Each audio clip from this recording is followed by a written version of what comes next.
Where you live in? Davanagere.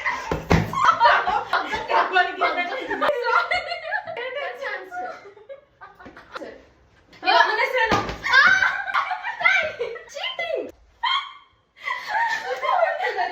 ನೀನ್ ಊಟ ಏನ್ ಮಾಡಿದ್ದು?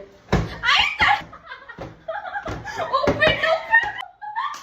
ಈಗ ಸ್ವಲ್ಪ ನಿಧಾನ ಕೊಡಿರೆ. Where you will go? Bengaluru.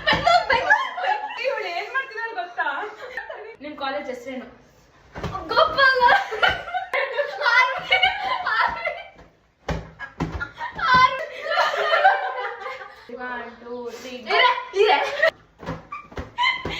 ನೀನ್ ಏನಾಗ್ಬೇಕಂತ ಇಷ್ಟಪಡ್ತೀಯ?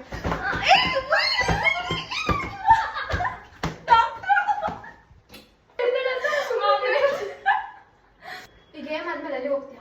ಲಂಡನ್.